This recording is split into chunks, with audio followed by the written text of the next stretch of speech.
be setting some of the standards for this particular group under the United Washitaw Monument, which is a part of the Empire Washitaw Monument, an indigenous organization in North America.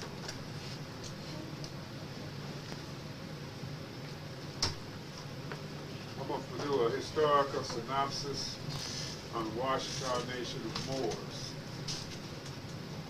CO, United Washitaw Monument. Peru, Mexico, Isabela, now Cuba, USA, Canada, and Alaska are European inventions which comprise the land of the cultured Moors, the descendants from the ancient Moorish nation, the Washitaws. The mothers and fathers of civilization began on the great island empire of Mu, some people call it Moria. When about 8,000 years ago, a natural catastrophe overwhelmed that ancient motherland, some to its survivors made their way to what has since become known as North, Central, and South of Mexico, America. The ancient ones have been in this area 6,000 years before the coming of Christ. This sovereign nation was an independent homeland established centuries before the arrival of the 16th century Europeans. What our forefathers were before this land of ours, namely Mu of Mexico, was a remaining part of Lemuria, was named North, Central, and South America. We are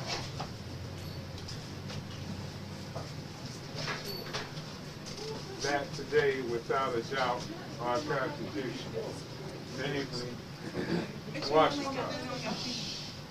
The name is derived from the so-called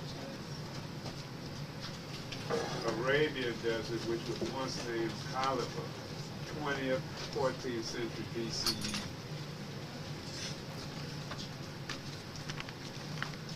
This is some of the history on the historical synopsis of the Washitaw Nation. We start with one. This is dealing with wars. What wars were fought in the interest of Washitaw? One, the so-called Barbary Tripolitan Wars, 1803-1850. The Napoleonic Caribbean Wars, 1804. The War of 1812 against the British, and the so-called Seminole War. All of these were wars that connect back to the Washitaw Empire. Another group of this same were, name some of the treaties that were enacted by most important for the Washitaw, the Transcontinental Treaty, otherwise known as the Adamas-Onis Treaty of 1819, taking control from the Spanish deboardment unit, the Floridas, the whole of Louisiana, and the Pacific Northwest, later called Oregon country. 3. The so-called French and Indian War, 1754-1763, against the British, marks a point in the history of the Empire Washitaw Monument. Who was the imperial empress at that time was Aya Maria. So that was the name of this particular lady. This particular empress reigned 41 years, from 1754 to 1795. One of her daughters from the royal line was Anna Maria. So one was called Ayi Maria, and the other one's name was Anna. From this union came the Turner family. Henry Joseph passed on in 1844. What was Henry Turner acknowledged by the U.S. Supreme Court as what?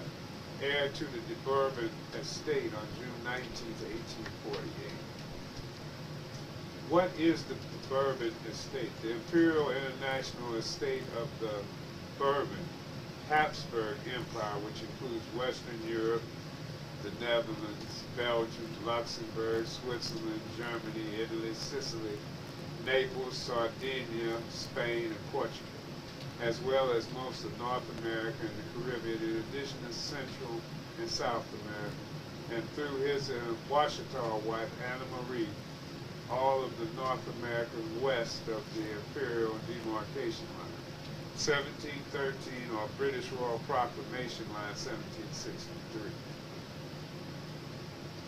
Question, how did Henry Turner receive the international estate via Spanish land grant in accordance with the U.S. Supreme Court decision of June 19, 1848? You see, what we have is proof of everything I'm reading. So right after I read some of this, I hope I'm not boring.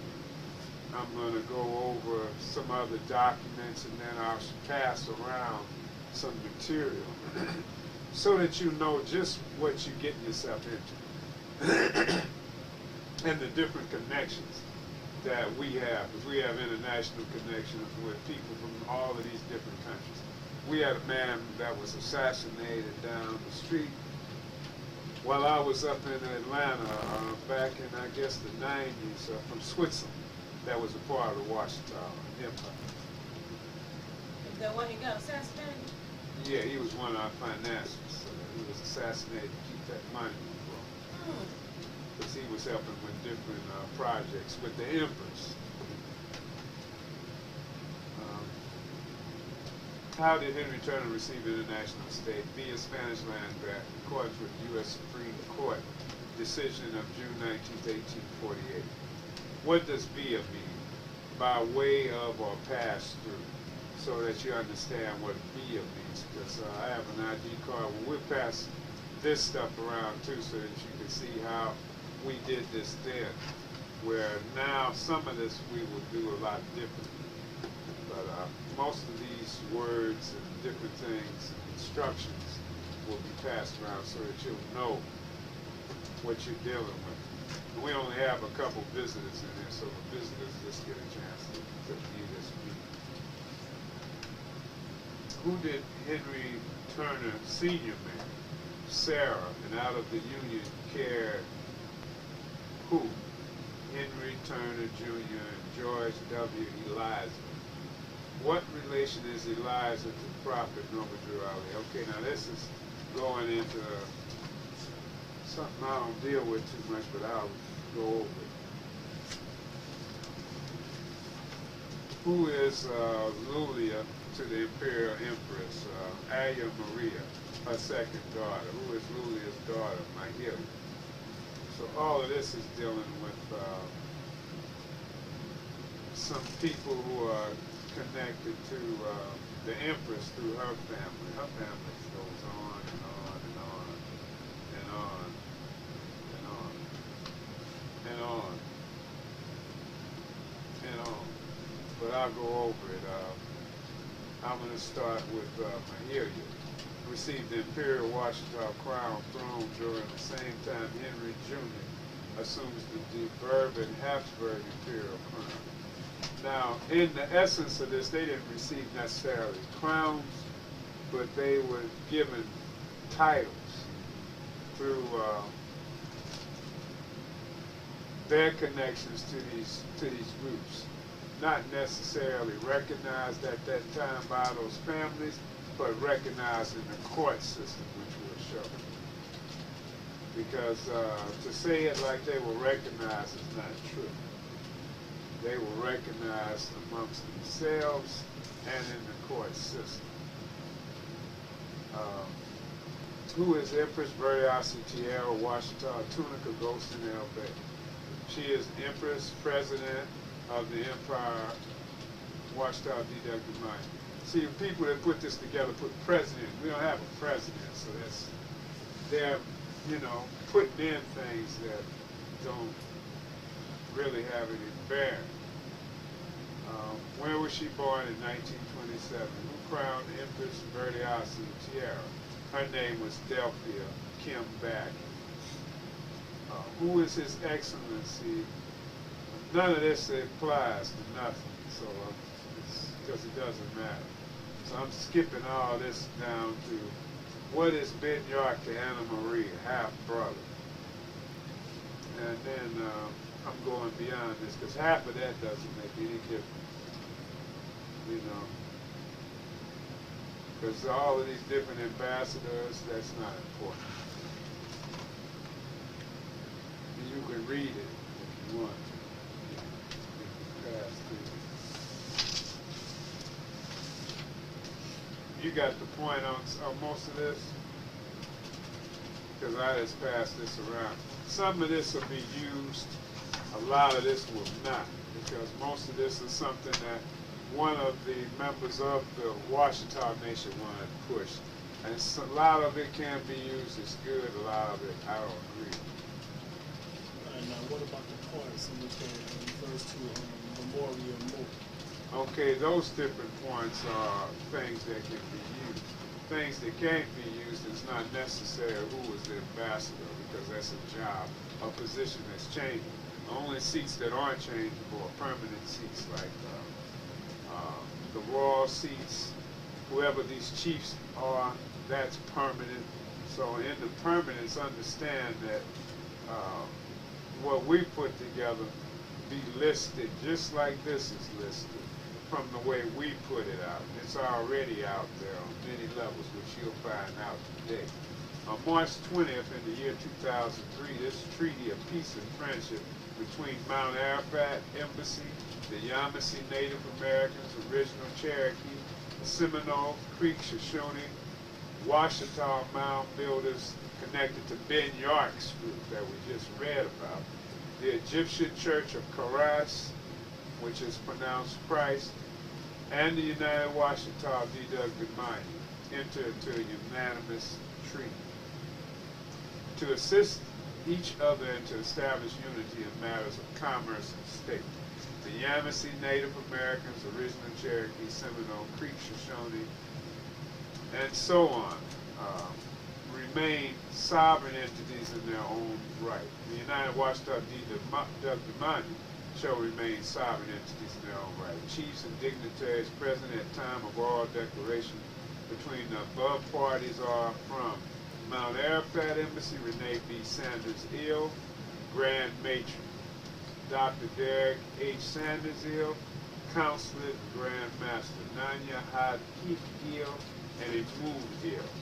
From the United Washitaw D.W. Manya, Prince Ramesses Bay, Taida Ill, Principal Chief, Zachary Ill, Principal Chief, Maluk Ill, Principal Chief, Shahid Dubois, Principal Chief, Davina Pierce Ill, Principal Chief. Those were the people that were present during this time when this was done.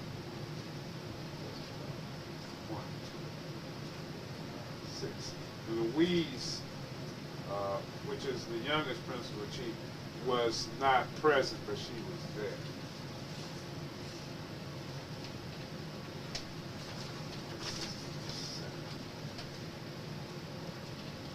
This is United Washitaw D.W. United Nations number 21593, Post Office Box 16866, Atlanta, Georgia, Republic, ZIMP 30321, non-domestic. So that's how we list our mail and everything right now. Greetings and salutations. We come in prayer, asking for permission of the Most High to speak. This prayer is made coming from before Her Highness with love, truth, peace, freedom, and justice. We come giving reverence and honor for her lifelong efforts to reclaim our stolen lands, as well as correcting and restoring our history. Long live Her Highness Empress Bertiasa Ghosten Bay. We give full recognition for our contributions, achievements, so on and so on and so on. The great women who have sacrificed their lives, such as Maria, Yawida, Manya, Washitaw, Harriet Tubman, Sergeant of Truth, and Mary Mother of Jesus and Esther. We give honor to these particular ones by saying Ehai Te Ish. Ish is another term for the Jaguar system of magic, which deals with just mentioning that Jaguar has the power of the unseen. It can whittle in between the different chambers we call dimensions. On this 6th day of June in the year 2003, we proclaimed Declaration of United Washitaw D.W. This was made and sent to the Empress via co-CO Minister of Education, Dr. Anderson, Post Office Box 4277, Inglewood, California, 90309-4277. It has their stamp on the 14th of May 2003 and the number of the stamp of that state in Inglewood that they received this. On this day, our Prince Ramesses Abel Bey humbly take over the reins of peace, love, and justice by declaration of right of royalty to the indigenous right, having been named royal by Her Highness Empress Bertias Golson, Tierra Washitaw Turner Elbe. When given the name, gift of name title Prince, I do hereby declare and state addition. They put Empire State Edition, which is wrong. If this state is not accepted by the Empress, then I, along with the primary chiefs, declare United Washitaw D.W. a state as an indigenous aboriginal claiming the right of self-determination as stated by 1933 Human Rights Act to the UN laws. See Resolution 1514, Article 15, Article 1. So everything that I'm doing and the method of what we did was done according to human rights laws, which I will go over after I read this.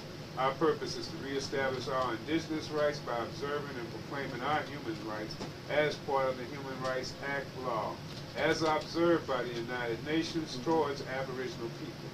I established this royal chair as observer, coordinator, counselor, with treatment established by Aboriginal Royal Societies worldwide.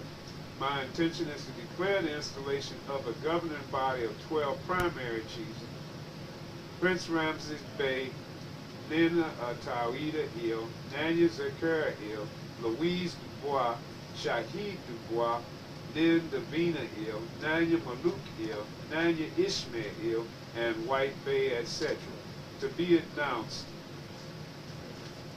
whose purpose is to create, enforce, act, laws, schools, practices, archives, treaties, ecology, anthropology, agricultural pursuits, etc., etc. The pursuit of Aboriginal law of bylaws of the universal 12 planets and one sun. These seats for life as United Washitaw, Prince Principal, and Principal Secondary Chiefs. The Washitaw have a constitution, so we must act on it by reclaiming our rights given by the Most High as stated in the First Law of Human Rights Act ratification, whereby we are able to declare unto the four winds, four stations, and the five elements that we will now be giving this proclamation to all indigenous Aboriginal people. These seats, most importantly, are primarily for the perpetuation of our way of life, culture, and posterity. We nationals of the Empire Washitaw D.W. are part of an empire as states within its empire. This day we declare that state of being and assemblage as United Washitaw D.W. Since we have not heard from the heads of the Washitaw Empire, and their rule has dwindled, since Her Highness has been in a captivated state. Through the United Washitaw D.W. Her Highness Empress Bertias Tierra Washitaw Turner Golson Bay will now rise to the power of our great mothers and fathers. We now humbly take these reins of Aboriginal proclamation. Our reestablishment is for the prevention of genocide against our indigenous people. We pray your blessing, and then it's been signed. Mine was co-signed because I was here. Mount Arafat Embassy of the Egyptian Church of Christ, Yamasee Native Americans, Original Cherokee, Seminole Creek, Shoshone, Washitaw Mounders. To the family members of the Egyptian Church of Christ, Ehaete, Ish, from Dr. Derek H. Sanders-Eel, Latif, parentheses, Mount Arafat Embassy of Egyptian Church of Christ, COISMRS, Post Office Box 1689, Post Lake, Georgia, Postal Zone 372. In February 2003, I wrote a letter to Pops on Mount Arafat, Holy Tabernacle. Pops is short for Dr. Malachi Zadok York. I'll start again. In February 2003, I wrote a letter to Pops on Mount Arafat, Holy Tabernacle, letterhead. In March 2003, I received a letter from Pops advising me to discontinue the use of the name Holy Tabernacle in our name, Mount Arafat Holy Tabernacle, and to begin to use the title Egyptian Church of Christ. I have complied with this advice, as I do not wish to be viewed as a do-your-own-thing newest group. We are now renamed Mount Arafat Embassy of the Egyptian Church of Christ. We remain Yamasee, Native American, Original Cherokee, Seminole, Creek, Shoshone, Washitaw Mound Builders, and are evolved in some very intricate indigenous matters. FYI, I have enclosed a copy of the materials we are using in our endeavors towards these ends.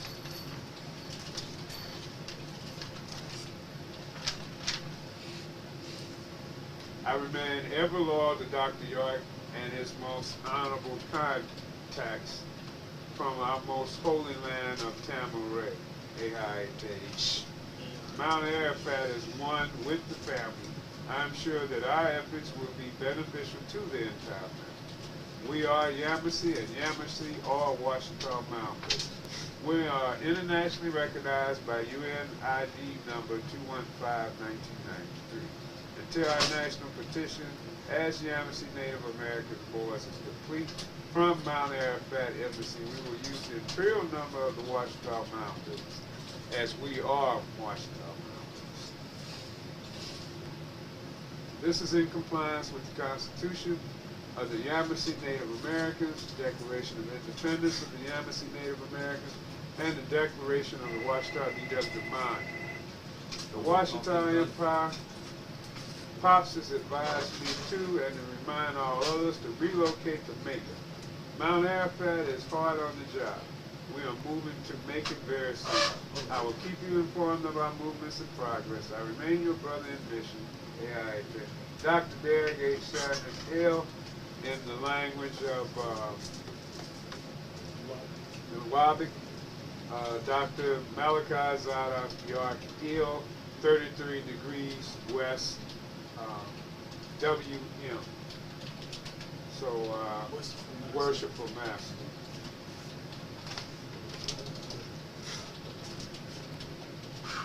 Okay, this is Mount Arafat Embassy, Egyptian Church of Christ, and what it does is, this is a letter that they sent to the Empress, which I will give you all to view.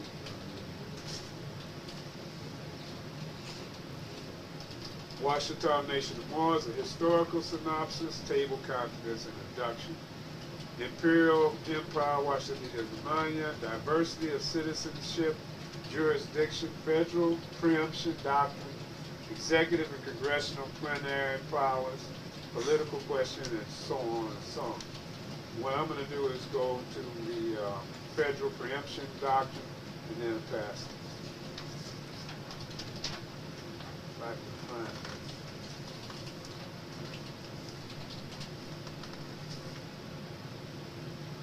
Okay, but it's in here, so I'll pass this around. This is the Constitution that the United Washitaw D.W. Monument go by. This is the United Nations Economic and Social Council, District General, ECN, 4th Subdivision. This is the 1993, the 29th next of the 23rd of August 1993, original English, GE 95-85003, parenthesis E, Commission on Human Rights, Subcommission on Prevention of Discrimination and Protection of Minorities, 45th Session, Agenda Item 14.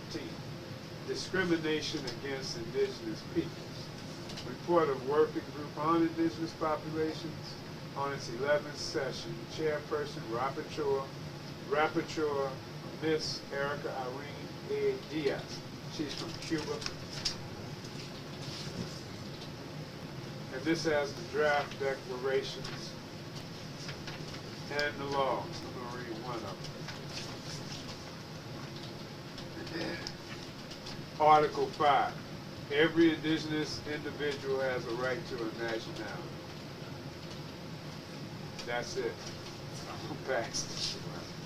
So everyone can read this.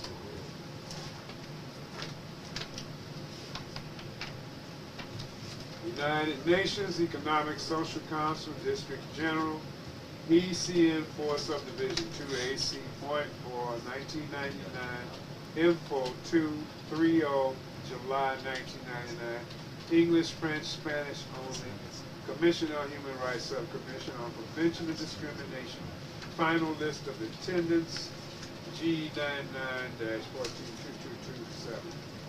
And it has a list of everyone here. Washitaw deducted Manya.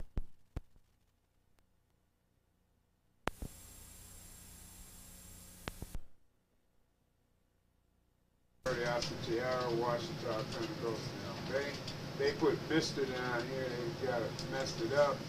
Then the people that was there, Paul Miles, John, Milton Brown III, and his wife Mary Kay Brown. Milton Brown is a former federal agent, and he works for us occasionally. That can be passed around.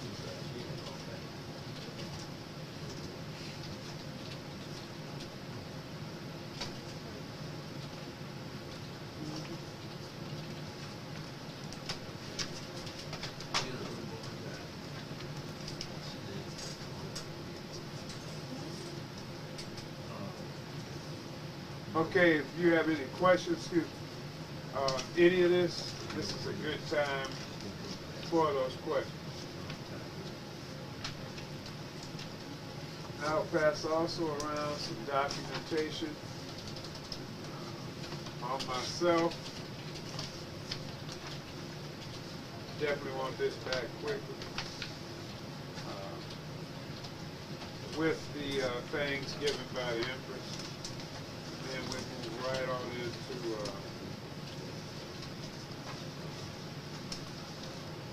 questions and what you can do as a chief and in understanding the duties of that particular office.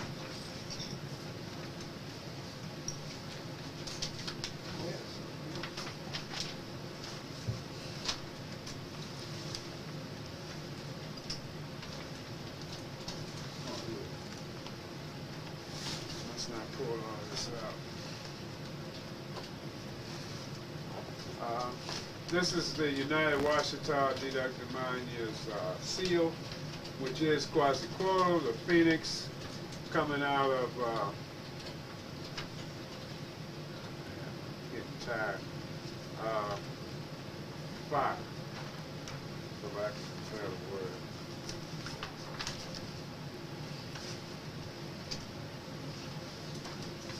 This is the certificate of live birth. This is a copy of the one that you have.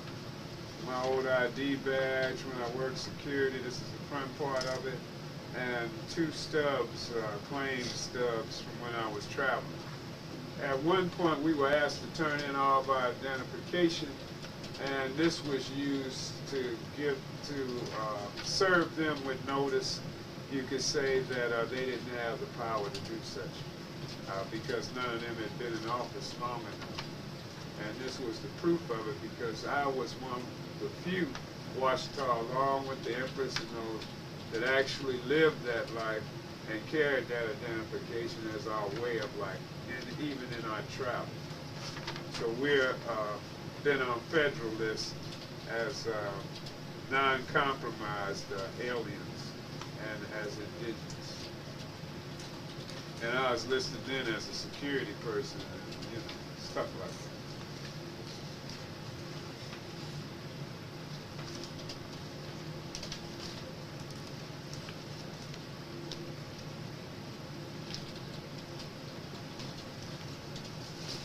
back in the 90s, the Empress had put together a plan on monies being allocated by the IMF and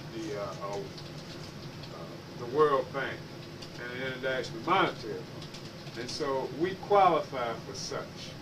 That's the purpose of having primary chiefs and secondary chiefs. The purpose is to have put together a form of government under the Royalty Act dealing with indigenous people so that we can reapply for the same types of finance that the Empress was applying for at that period of time. This is one of the few copies left of that. This was what was sent to the United Nations. So this gives you some understanding of what we were dealing with, how we put together the provinces of the Washitaw state by state. And I think that's enough to begin with. How about you? Well, if you do, say something. You know, you can, anybody wants to speak can speak. They have something to say. In my relationship to the monitor, I guess in the future, once we do set up whatever we're going to set up with monitor, there will also be part listed in part as a. So once we have a treaty, I have to get a treaty with you. That was part of my, I would say, purpose, because I always have a hidden purpose. And my hidden purpose was this would give us more power as United Washitaw. At the same time, it's a good political move because it gives you power within the Montauk as a chief. You coming in as a chief from another group that's recognized you, that has more power than them anyway, because we're indigenous and they're tribal. Meaning they're up under government scrutiny, period.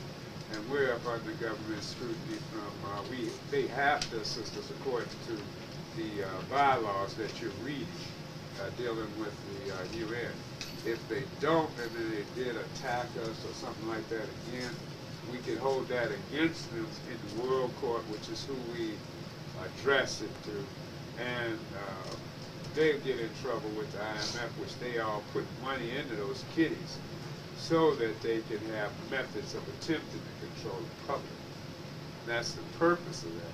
But at the same time, those people that qualify for these finances, which we'll apply for it, but we're not basing ourselves around it. Because those people that base themselves on this stuff get entrapped by it. And I'm not interested in being entrapped. I don't know about you as you learn more about how this really goes.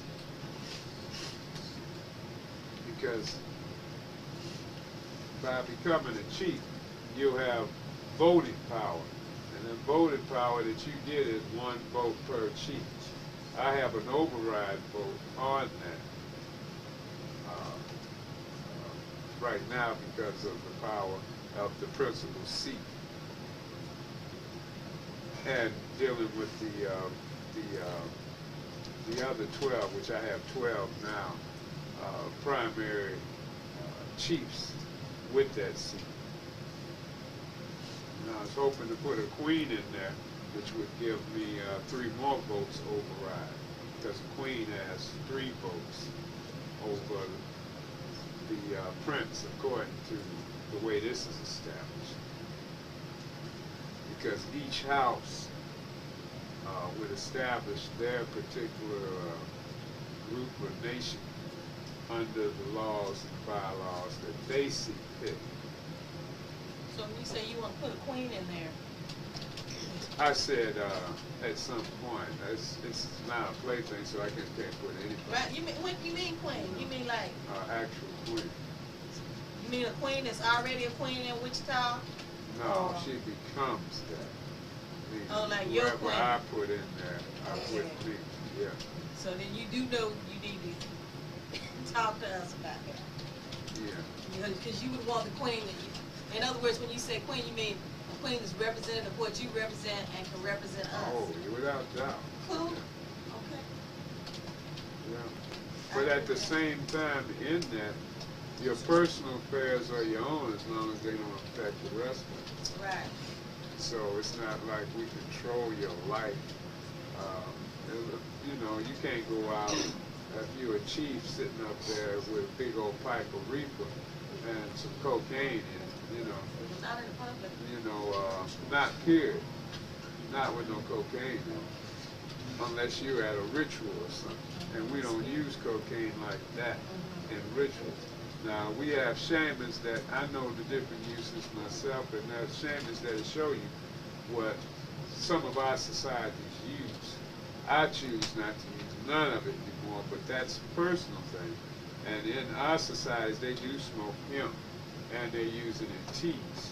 This is used as a medicinal way of reaching.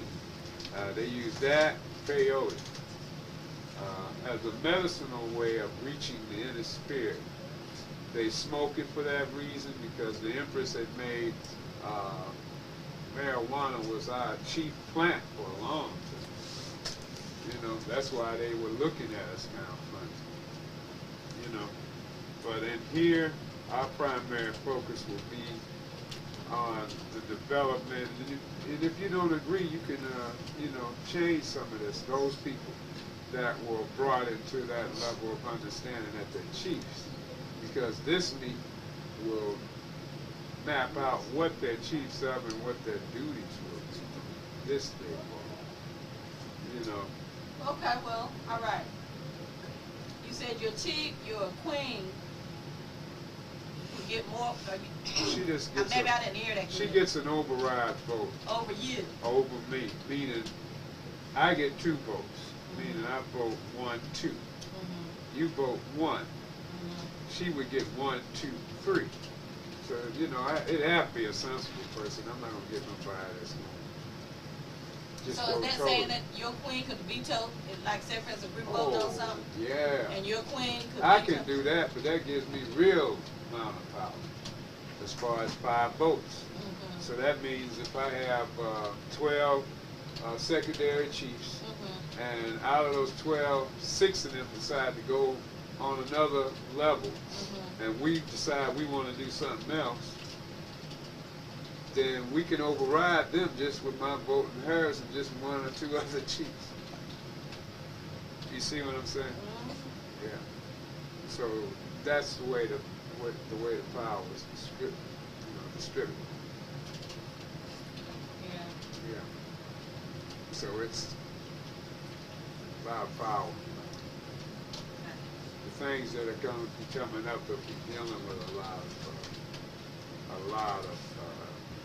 of money and a lot of issues around your life. And so we have to really take our time and figure out what we really want in making this move.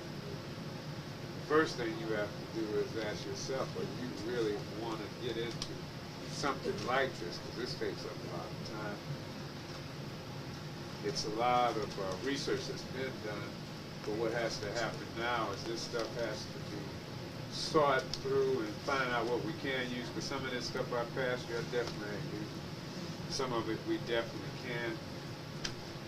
These are the original prince and princesses that I served under when I came in, and maps showing how this was drawn up.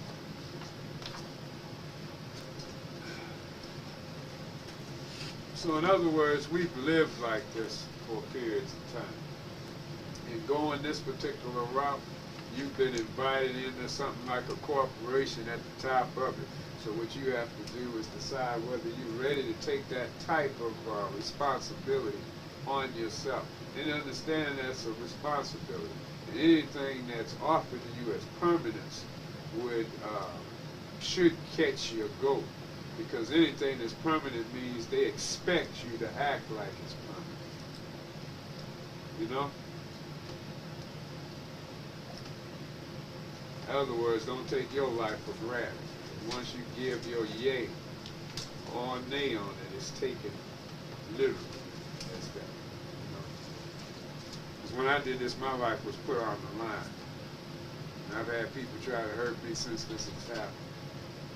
Before it got this far. So it's a serious type of nice place. So the main reason that the people would want to do you harm is what, to stop you from promoting indigenous people? Not just that, for power, because somebody paid them, and to slow down the movement. Movement can't be stopped now, because it's, you got so many groups out here saying they this indigenous and that indigenous, and I'm Tucson's little cousin, and Leroy Jones's uncle, and I'm the head of the Masons' cousin.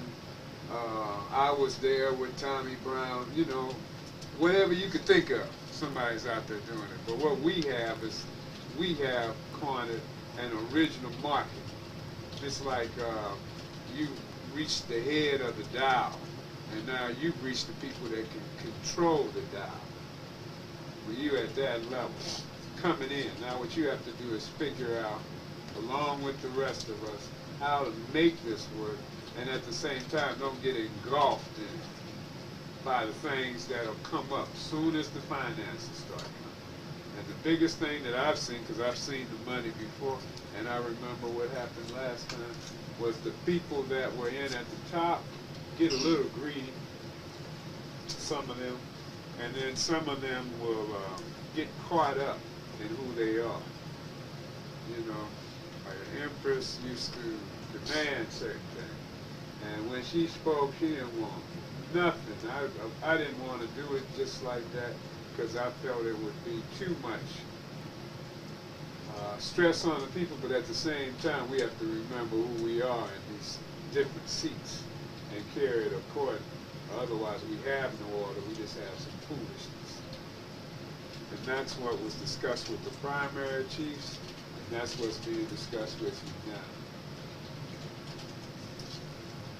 So the level of protocol starts at the royal seat, comes down through the chiefs, and then through the general membership. General membership will be accepted through application. Even yours will be dealt with the same way. And in that application, we have a small fee. It's a $10 fee for this. The processing of this, though, instead of doing what we went through, some of us had to pay $500. What was it? Do you remember $550 or something like that to become registered as Washitaw with the UN? And part of the raid on the land down there occurred because some of the Washitaw didn't receive their paperwork, so they called the FBI, according to what the FBI told me, and issued, you know, that they had regrets fooling with the Washitaw because they did not receive what they paid for, meaning they did not receive their paperwork or anything else. And then some of them had put in for this or that, the licenses to drive and all this, and it didn't work appropriately for them. As you can see with me, certain things work, but my identification looked entirely different from theirs. You know, there was a lot of stipulations that were different. I had mine drawn up myself, and I got it approved. Theirs was drawn up by whoever was doing it at that time in administration. By the time they changed it, we had been raided. The paperwork was being held up by the FTI and the customs and all that. That went on for a couple of years, and then it was released to Joe and them.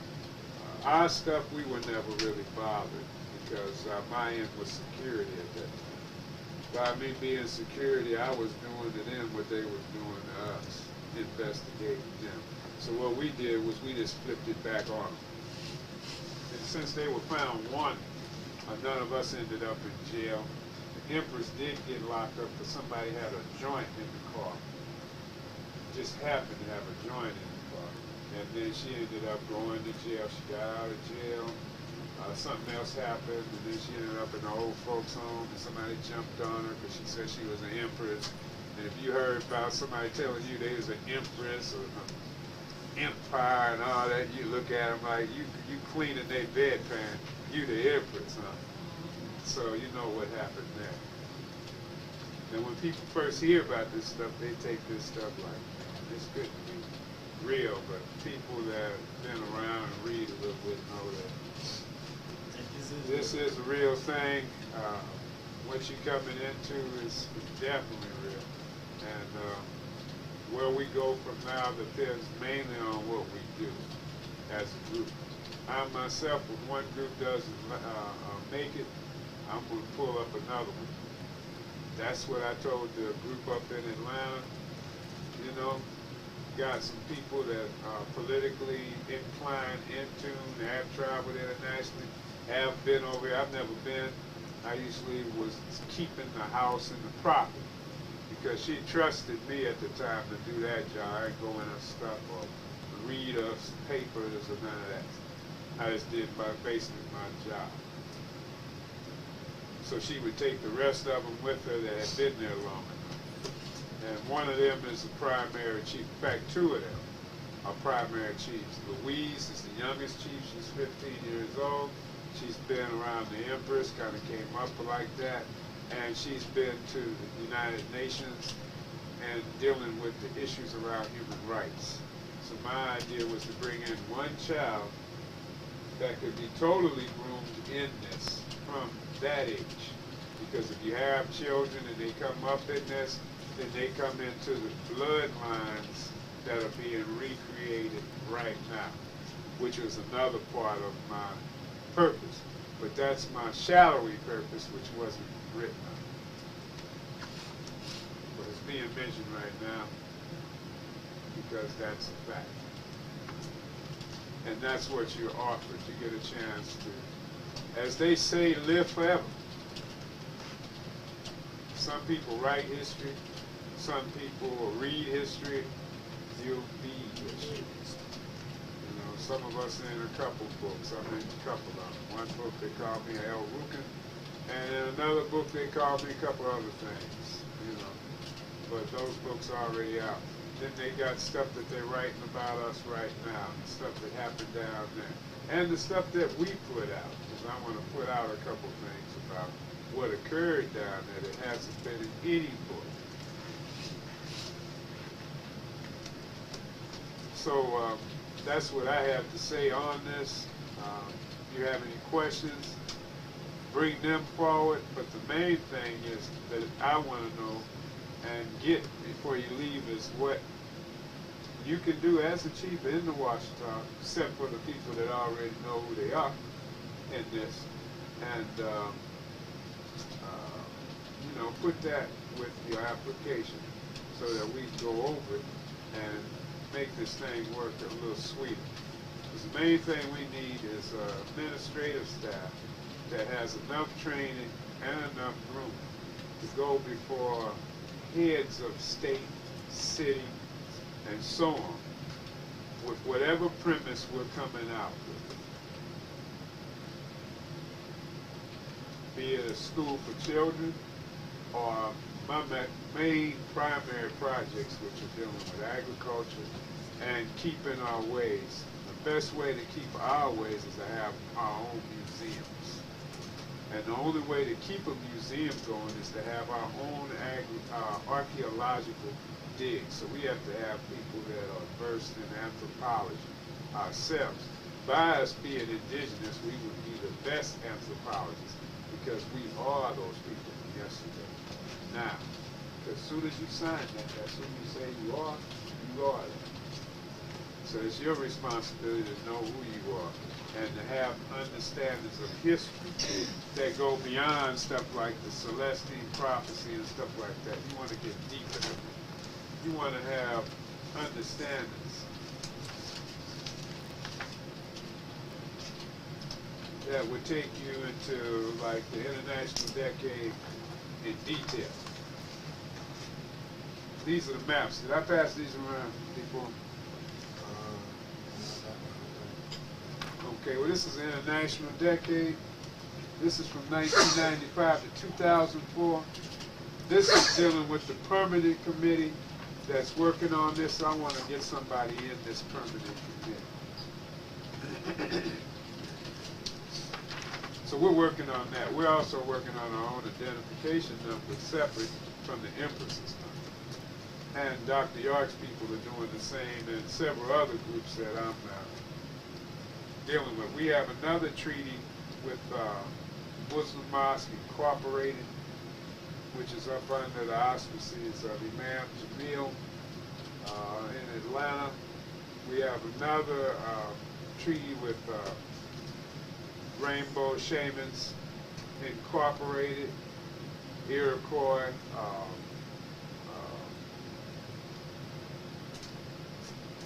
Tammy Walker Stick Riley, Ate Riley, and Palecchio Riley, the father. In that, we also have, to look them up, because this is a family that don't get along. His sister, which is Crooked Arrow, down in Flagstaff, Arizona. All of this is one family connected to the Iroquois Nation, which is the oldest. This particular group is one of the oldest groups of shamanic practitioners in that nation that's still around. We have connections with the Apaches through Geronimo's granddaughter, and also Chief Joseph, for lack of a better name, whose name is Rolling Thunder, his granddaughter. So we have people like that. There's another young lady down in Oklahoma. She's working on the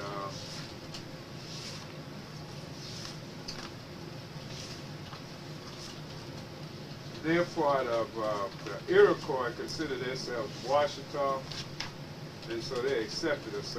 Andrea, I can't think of her other name, is with the Kiowas down in Oklahoma. So I just talked to her the other day. So we've got people in different places. We got some people on the Hopi reservation that I can't think of their names, but we'll be compiling all of those different ones and getting the connection. The ones on the Hopi are chiefs.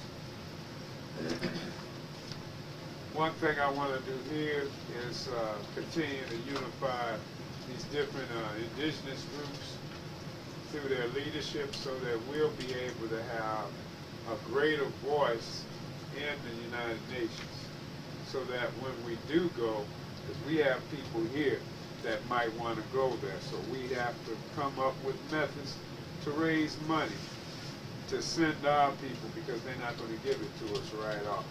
The Empress never received a quarter from them, so what would happen is our people would have to come up with most of it themselves. What we would do is devise methods to take care of ourselves, and then from those methods put forward like that. One way is the pearl is always in the fish's mouth, so we can always ask, and it can be given. According to the ratifications, if you read them and the laws under them, we don't have a lot of limitations as indigenous people. Our limitations come from not knowing what our limitations are. And by us not having a lot of them, we need to utilize as much as we can in what you read. And you need to read that, get copies of that, you know, as soon as possible, because that's a tool that we'll be using a lot of. We need to know what an indigenous person is. If I ask you right now what an indigenous person is, Ron, what would you tell me? I'd say that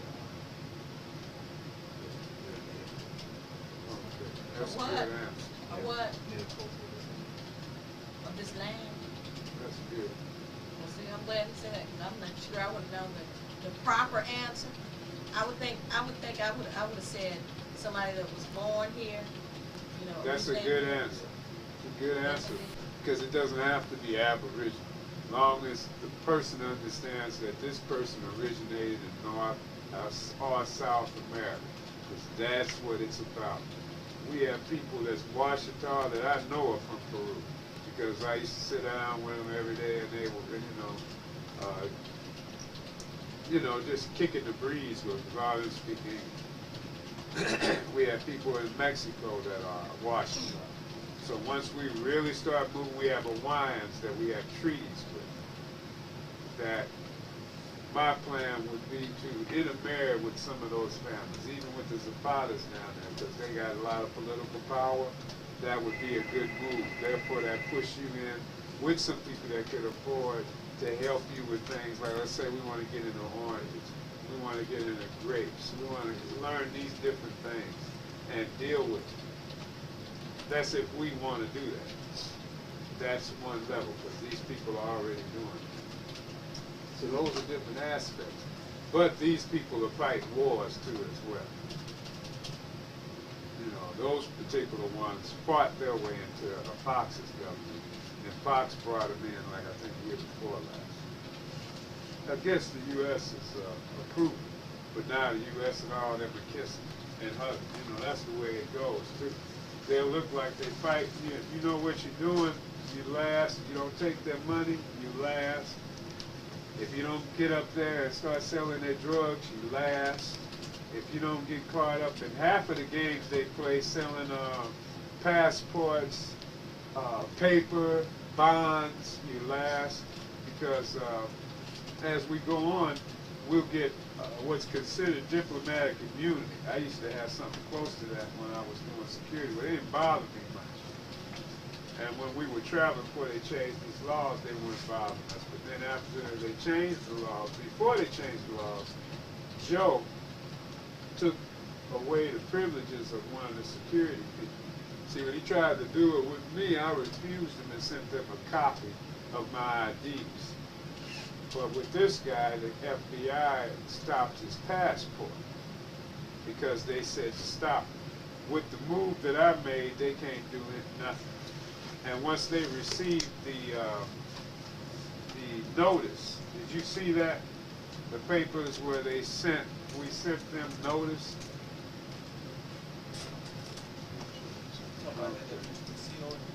Yeah.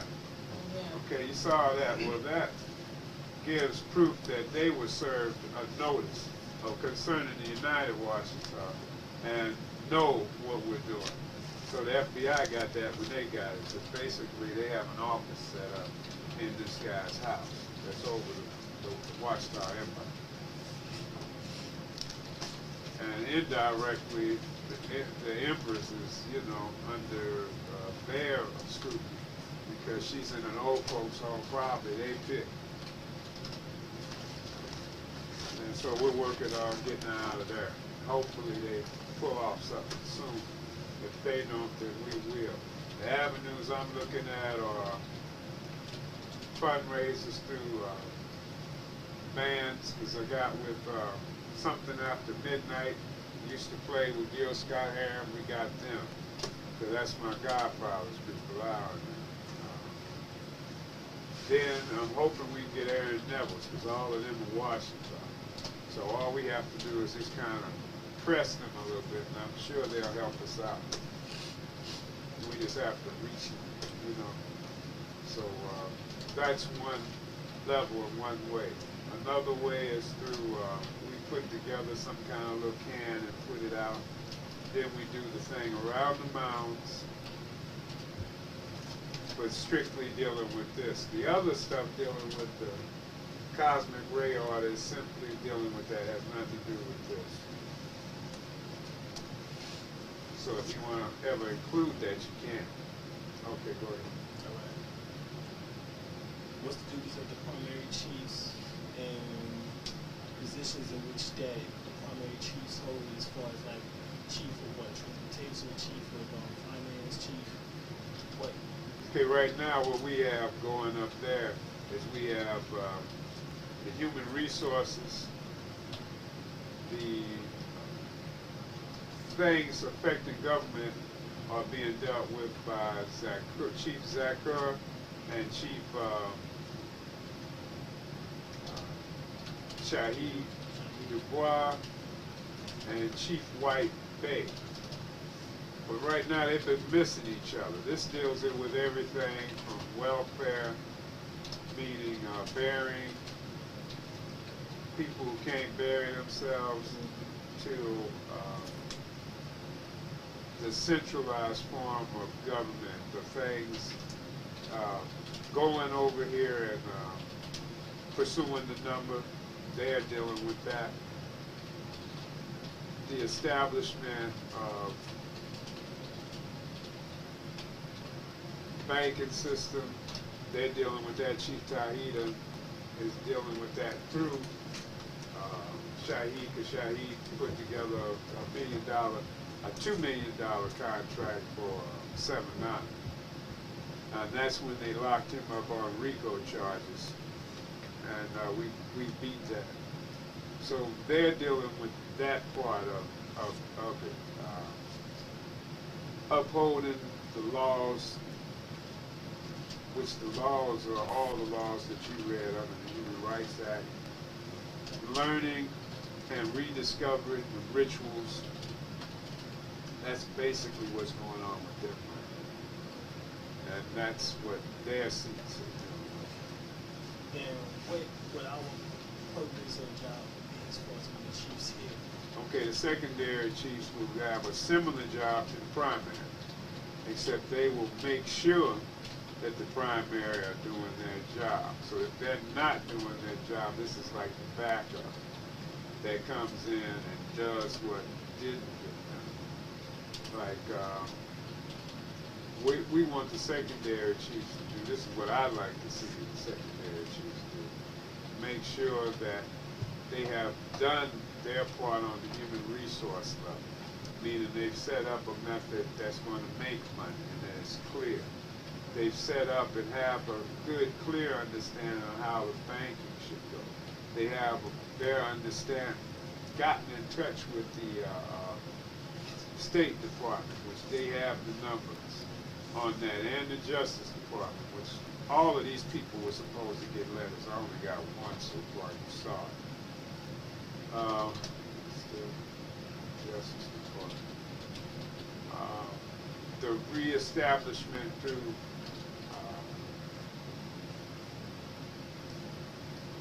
the finalization of the paperwork, making sure that that's done properly.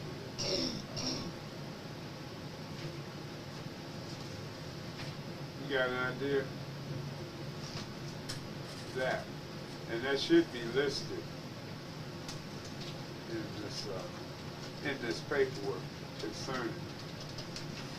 And if not, we're going to go over it again and make sure that that is done. So we need somebody from here that has an understanding of administrative duties, because the administrative people would be dealing with government, reestablishment and establishment with relations to the government, state, city, and so on, according to their capability to deal with that. We need another group that would be more based around the levels of botany, anthropology, and the ecological understanding, because the ecology is the main focus that I have concerning this. We also have to deal with the human resource level, because we have one brother that wants to deal with gaming, and so he's interested in a deal with the State Department around a casino.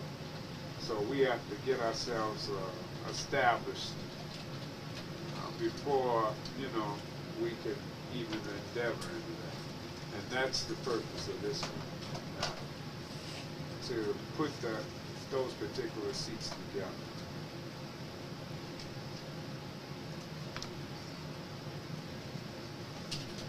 So, in other words, when you fill out that application, if you're good in administrative work, you've been in there longer than 3 or 4 years, you've actually worked in city or state government, then that gives you an applicable method. That means you're not dealing with theory. Because years ago, I was involved as a precinct captain in politics in 4th Ward Democratic Organization. After that, I was campaign manager for a certain person in St. Louis. We got over 30,000 for an unknown straight out of high school. So with that, our capabilities were, I was able to organize phone banks, PTAs, other special interest groups amongst the old, the young, the ward organizations in the Democratic, and we used crossover Republican stuff before white folks was doing.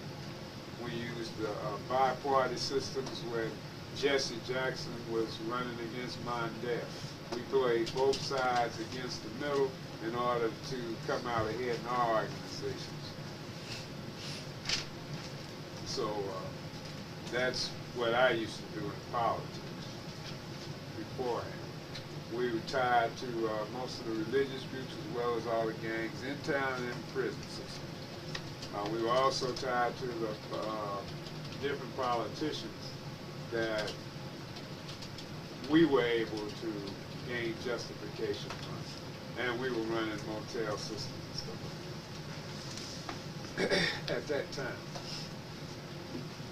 So in this particular time, we need people that would really know how to run government. And the secondary chiefs, what I want them to really focus on is just that, being able to make decisions on something like putting our heads together on how to create housing. And with no money at all, because we don't need the money, we just need to know how to move. And when I'm speaking of and knowing how to move, if you got somebody downtown, you got $8 houses, then we have to go through somebody's ward politic machine in order to get those $8 houses. I know because I used to play that game. We send somebody down there that is queued in, meaning they're connected to them. What you do is you get their contractors to help you. And in using their contractors, everybody makes money, and that's the way it's done. In that way. Or we go the best way we can go and don't play the game. We do the work ourselves. But sometimes you have to play, sometimes you don't. But just so that you know the rules. We set the rules when we set them, but when you don't set them, then you have to play by others. These are some of the numbers, different offices that could possibly be used and developed in different areas like administrative rural business cooperative. But this is going through the service department of the agriculture department in D.C. Then when we do this, we make sure that we have the table number. The table number is like, for this one is 2H. You understand what I mean by table number? Table number is like the identification number like you would use on a computer. That gets you in like you've been queued in. Instead of you going asking for something and you just ask in general and you don't have a number to go with it or a code, then they treat you like that. And you don't get anything. You go paperwork like we just all right. So I was exactly. I was taught the only way to get something up big is to have your thing set up correctly. And to correctly have it set up, you have to be professional, know what you're talking about, represent it as such. You know, hit them with the papers that you have, see if you can get what they're offering and that they gain. Because usually if they're dealing with something like us, they can gain too. They can gain recognition. Here they've got a group of people that represent one of the oldest groups in the world. This particular group is in their town. I mean, a newspaper, man, it's a story right there. This group isn't considered violent. They have an old history that was violent if you want to go into the Deacons for Defense and those that came from that. But the violence was in order to keep the Klan from killing up everybody in that part of Louisiana, be it New Orleans or be it Monroe or the next county coming up, you know, which they don't call them counties, they call them parishes, because they definitely was perishing in the parish, you know. So this is something to think about. You got 10 minutes. Don't think too long. Thought might be wrong, you know. Or it might be right, because it's your life. that you're putting on the line in this thing. You know, and that's the truth of it. The good aspects of this is you're making history and all that. The bad aspects of it is that you're claiming land that they don't want to give back. Some of this land we've actually lived on, and we can reach out and touch. Some of this land we know from what you read, we ain't gonna get nowhere near. I'm dealing with the actual facts of it. I'm not one to deal with a whole bunch of foolishness. Some of our people believe they're going to give us 68,886 acres. They dreaming out of season. That's most of the country. Ain't nobody giving you up all that land, you know. But they will give us a certain amounts if we apply ourselves. Whoever has the most people in this affair really rules, because mob always rules. So we're able to pull in close to 20 or 30,000 people. We have our thing well governed. There's no limit to what we can do here. We deal with the corporate soul. And the Golden Ray Order, and here, this gives us abilities to start out with fresh bank accounts as indigenous people. You are allowed an indigenous identification. You are allowed indigenous names and understandings. All of this is due to the ratification laws that the UN has been proposed and accepted. All those nations listed that you got a chance to look at on those lists, and since 1999. Because that's an old list, just to let you know that this is, you know, what it is. You know what I mean? So, that's it. With communications, be a department in and of itself, or maybe Communications communications would fall under two or three different levels, because you have communications on one level that deals with, in general, propaganda, that would deal with human resources from the level of putting out the different excerpts and understandings. This would go under a category dealing with like news or productions. I haven't even thought about that. I was thinking about basic government, treasury, security. You have to have secretaries, because in this you need a lot of different information recorded. So you need somebody to do it with a tape recorder. You need stuff recorded by pen. You need somebody to double check the people that are doing the secretarial work, because that's the key to people getting locked up in trouble. What was written and what wasn't. Having the right understandings. When you deal with fraud, fraud says that you didn't do what you said you were going to do. That's all fraud is. Not being able to complete a suggested mannerism through speech, through sign language, however you communicate. And then conspiracy is anything known or understood. That's the easiest way for me to deal with that, because they wanted to accuse me of a bunch of conspiracy, but they didn't have no case, but I had the case reversed on them. Because they had a conspiracy to lock us up, they had a conspiracy to murder us. And I proved that through the sickness that I'm going through now. I'm suing them about this, going through this ailment. I'm not through with them at all. But I'm waiting until after this is well on its way. And paper-wise, we're well on our way. Now this part of it is to make sure that it's actually working. Then I can go up there and tell those primary chiefs to either, you know, move along, or we can vote them out and get rid of them. Because see, the votes work like that too. If somebody's permanent, but they're not living up to that point before the first 4 years, but see, we still have that stipulation. Within 4 years, you go through a, what do you call it?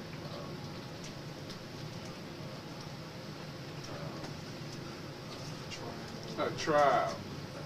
Yeah, I put it like that. I can't think of the word. Probation. Probationary period. Right. In that probationary period, you know, we'll do 3 years instead of 4, or just too damn long. But within that 3 years, if you don't fit up to par, then we can vote you out. Because everything here is done through voting. When I say cut off somebody's head, when you fire them, that's the same as killing them, according to the dictionary. You know, so that's what I mean by kill. I don't mean we're going to go out there and get the security people and tell them hit these folks. Because we're not about that. First of all, our nation used to fight a lot of people, according to the way we were taught. In Louisiana, we didn't get along with half of the different Indian groups. We were killing each other real good. And our basic allies were like the Seminole, the Blackfoot Creek, the Choctaw, the Chickasaw. We used to kick tail on the Cherokee most of the time, according to what I was taught. Because most of the time, Cherokee wanted to play white, even the dark ones. Yeah, Cherokee had that. Except for about 2 or 3 that dealt with the languages. A lot of the Cherokee would go over. And then a lot of our people kind of, you know, different ones did different things. So it's not like you point the finger at this group or that group. But basically all of them did the same thing. Betrayed each other and got gypped out of our heritage. What we had the opportunity to do right now, and you in that position, is to reclaim it at a level that's higher than most of the Cherokee. Because the Cherokee are up under 501, 2 3s, 2 Cs, and any other kind of 2, and 501 that they have, or 50, period, which means that you're managed by the government. Now, every entity is managed by the governments, but we won't have them come and checking our books or anything like that. What they will have a right to do is check those books dealing with the affairs of their government. And that's any arrangement we have with them, which would be done on a quarterly nature, usually like in indigenous nations, maybe every couple years or so, because half of the laws don't apply to indigenous people. But you have to make sure you have a relation with the United States, because they don't believe in supporting nothing. You know,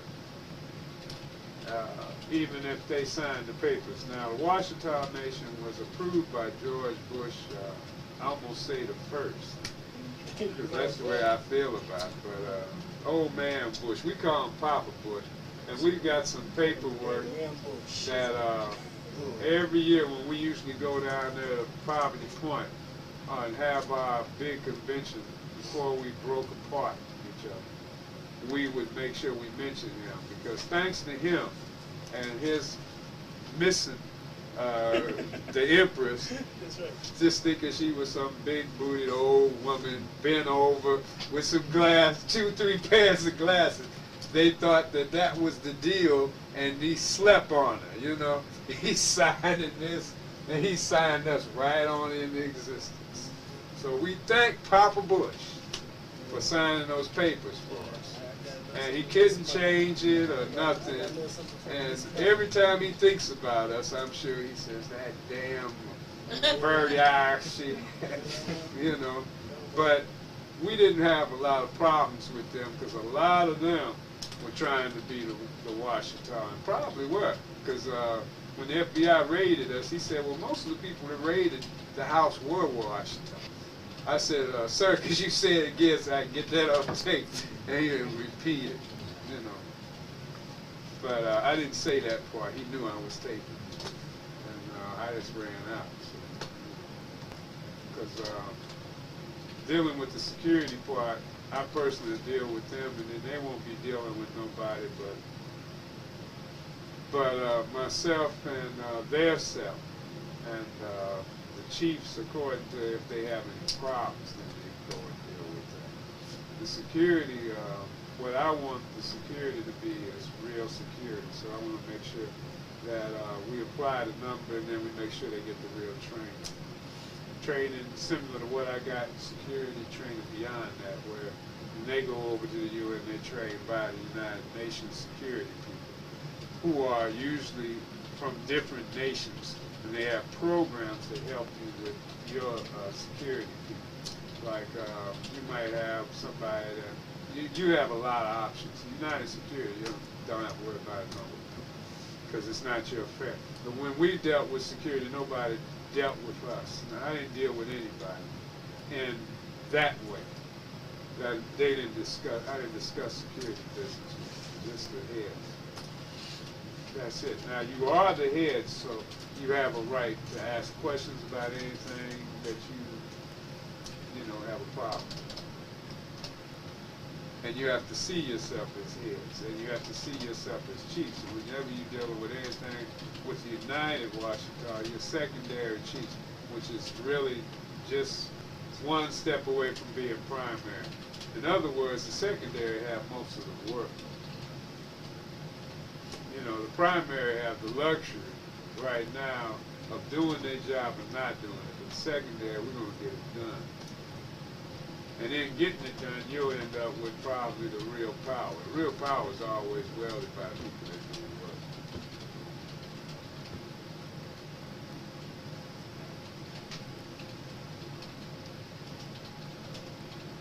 Yes, sir.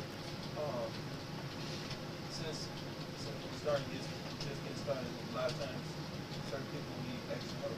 Right. So we might have to work to help that person get some kind of help the next.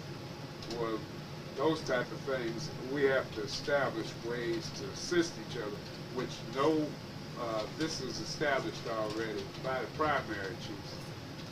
We don't want anyone, even like myself, to be a burden on anyone, because we went through that with the Empress, where she had become almost a burden in the beginning. But the Empress was wise, because she was former mayor of like two or three of those counties down there. I know of two for sure that she was mayor of, Richwood and Columbia. I might have got the name. No, that's the one you named over there. Huh? That's the one you named over there. Okay, yeah. And then she ran Monroe. She ran Monroe. Like the mayors and all those people and the sheriffs, when they had problems, real problems, they come to people in the governor's office, like when they had all those cases, they were coming to her. Investigations, which I can't go into that I know about, they was coming to her. That's how I know so much about investigations, because a lot of people coming, they was the sheriff, they was the this or the that. You know what I mean? The guy that raided the house was the director for Winsboro, was and is related to the Empress through his wife. His wife is her cousin. So it's like that type of family thing down there. Half of the people are related. Even the white ones, they're not really white. They look white. So, you know, or they half and like that type of thing. So it's a lot of that type of racial type stuff. A lot of Lumbies. That's why when I met them Lumbies, I didn't have no problem, did I? As soon as I talked to them, I just started using my accent from down there, like that I'm talking now, and they were like, it's entirely different. They were like, yeah, I'm Lumbee. I said, well, can you tell me about what you're doing and how you all really got it going, and where are your chiefs and when you meet at the powwow, you know, just give me something. And they didn't have that much. They would tell me, well, we don't know that much, but it was a blue-eyed thing, you know. That's what he told me. I said, well, you know that y'all all came from us, and we're the original mound builders. And they were like, wow. Because, see, if you're into that Indian thing and you hear something like the mound builders, you already know who the mound builders are. The mound builders. So you're like, oh, man, I heard about them down there in old New Orleans, you know. And so they start drawing off of that, you know. And then they understand. I said, yeah, we got some Paso Blancs in the family. So and then so I said Paso Blancs in the family, they change. They really become supportive. Because Paso Blanc, you know what that means. In French, that just means pass for white. You know, and I said a nonchalant way so they understand, you know, it's like that. No smiling, no feeling at all, but a feeling when they get the picture. And so even if they're Klansmen, they want to learn more, because a lot of those people secretly support us down in Louisiana. but they secretly support us. They supported Queen Mother Moore. They supported Marcus Garvey. They support them because they distinctly didn't want to mix. I myself didn't either, but the Empress told me never to say that publicly. Because by being indigenous, we welcome all groups. And by being the first indigenous people, we have to welcome all groups because all groups come from us. And that was what made the Lumbees feel good. Or whatever, because they don't call themselves really Lumbees. They got another name too. Lumbee, he said something to me kind of like that about it. You know, I came right back, and they were cool after that. They were cool. I got more. They bought more from me than anybody, and then the brothers did too. You know. Because if they think they're distinctly different, let them be who they are. I'm caring about that. You shouldn't either. Whatever a person is, we can use it to our benefit if we see the benefit.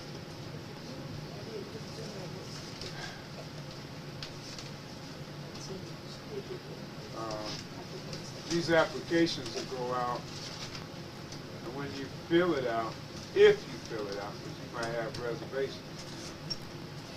Somebody talking about cutting your head off. You know, I'd have reservations. You know. And you're not a part of this, you just watch.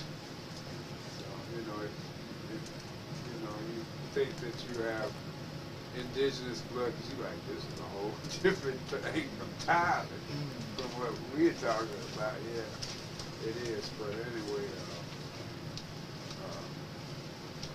give it thought. You know, give it thought. Jump into nothing. Because I have been studying this stuff all my life, so when I got the opportunity, I jumped right on it. That opportunity took me all the way to this title I got now. And don't tell them where we're going from there. You know what I mean? Because what I like to see is the unification of all of the indigenous groups, and that's the main reason I came in, to get my help together to start it off. Once it gets started, shoot, there's no telling where these children might take this thing. Because once they come up in this type of thing, then they'll be able to grasp it from the level of understanding. It's got a little bougie click to it because it's dealing with royalty and it's dealing with leadership on that level. But not to the point of being bougie enough to misuse people for our benefit so we can be seen riding in roses and stuff like that. But if somebody gives us a rose, just like the Empress said, we'll take it. But we're not going to take our money and buy no stuff like that. I wouldn't suggest it. I would suggest buy farming tools, trucks. We need boats because this world is changing. And in it changing, those ice caps are melting. And with that, we need an ocean line to survive what's coming on that level. And that's coming, and most people sleeping on it. But you need something as big as an ocean line, or at least a frig. And if you know what, I've never been in service, but a frig is a big ship. And they usually turn frigs into ocean liners when they go commercial. So we need to look at stuff like that. We definitely need to look at donations on those levels because we can get anything from cars to houses. And then set up that property accordingly. I'm more interested in property away from the city because the vibration is not only better, but you have the ability to raise livestock in your families without being around the hoodlum influences of the city, which are being set up now to destroy even the Europeans. I'll put it like that. They don't care about little Europeans now. You see them with their pads hanging down on their knees. And this is our method to set the little brothers up for jail and all kind of low-life stuff that they're perpetuating on us through song, dance, flip, and flop. You know? And we just don't need it. And so that's where I am. And so we want to make sure that even the councils, because the chiefs can set up councils, within this thing as well. So as we get other people, we'll put them to work around making sure that we have social arenas that would keep us from having the youth from being just on that page. But at the same time, not looking down or putting down other people that might be there. Because we want our children to know things like everything from the opera to African ballet to every culture that exists on the earth we should know about. We should have materials on things from everywhere. Because by being indigenous, we have ancient history and a progressive history. And that progressive history comes from those things that digress from us and became the things that exist now. So we need somebody that would definitely deal with historical and anthropology and all of those different levels. We got to have that. We need a chief that has much experience in the sciences. I wish I could pull my younger brother, because he's got some programs going in St. Louis that are excellent for teaching gifted youth. But I think right here amongst the chiefs that we have everything we need. You know, as I came here, I couldn't believe it. I said, damn, it's already there. Ain't got to find nobody. And, you know, I didn't say nothing. And I said, daggone, you got a whole group of people already there. You know, educated pretty well, have some understanding of life, have direction. So with that, you can really put together whatever you want in life. If you have direction, you've come through some type of training where you've taken orders, then you know how to accept and give them. Because if you've never taken an order, you can't do it. That's just damn impossible, because you won't know how to conceive how the other guys think, because you've never been the other guy, you know, on either level. And so all that's a responsibility that the chiefs have too. Socially knowing how to handle people without having to handle them, meaning have enough care to look at what this person is thinking so as not to cause a reason for a dispute or whatever. So it's we'll go through a lot of stuff around that later.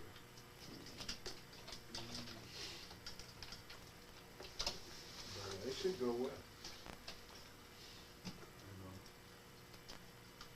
What you think?